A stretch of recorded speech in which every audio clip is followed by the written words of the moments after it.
એ ગુજરાતની એ માતાજી બાતાજી ભૂકા ભૂકા નહીં માનતો. નમસ્કાર મિત્રો, ગમન સાંથલનો એક વિડીયો સોશિયલ મીડિયા પર ખૂબ જ વાયરલ થઈ રહ્યો છે. જી હા મિત્રો, આ વિડીયોમાં તમને જોવા મળશે કે ગમન સાંથલ જ્યારે રાજસ્થાન જઈ રહ્યા હતા ત્યારે તેમને પોલીસવાળાએ રોક્યા હતા અને પોલીસવાળા સાથે એવું બન્યું કે તેમને ગુજરાત આવવું પડ્યું હતું અને ગુજરાત આવીને ગમન સાંથલને પ્રોમિસ આપ્યું છે કે જિંદગીમાં કદી તેમની ગાડી પકડશે નહીં. તે આ શા કારણે થયું તે પણ તમને જોવા મળશે. પણ મિત્રો, આ વિડીયો તમને પસંદ આવે તો લાઇક, શેર અને સબસ્ક્રાઈબ કરી નાખજો અમારી ચેનલને અને આ વિડીયોને વધુમાં વધુ શેર કરજો અને તમારું શું કહેવું છે તે જરૂરથી કમેન્ટ બોક્સમાં લખજો. આ સત્ય ઘટના છે. 5 ભુવાશ્રી બેઠા હતા. એ ગાડી ઇનોવા પોલીસ સ્ટાફને રોકી.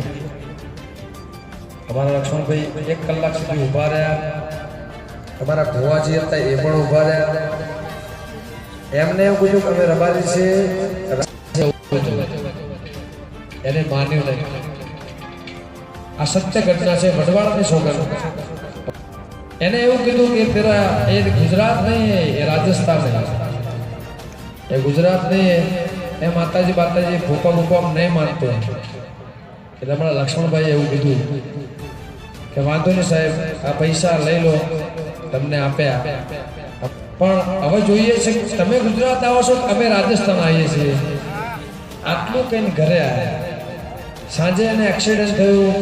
એની વાઈફ ધાબા ઉપરથી નીચે પડી ગઈ. હવે 5-6 એને બનાવ બન્યા.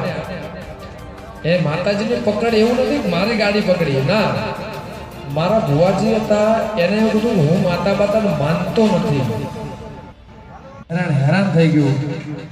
ત્યાં સુધી મને વડવાળાની સોગંદ માતાજીએ મને રાજસ્થાન ના જવા દીધું. આજે 2-3 મહિના હેરાન થઈ તૂટી ગયું. એ માણસ તમારા જેવા 5 વડીલ આવ્યા અને માતા વડાઈ પણ એને એવી સોગંદ ખાધી સામેથી, આ જીવન દુનિયાનું રોકીશ,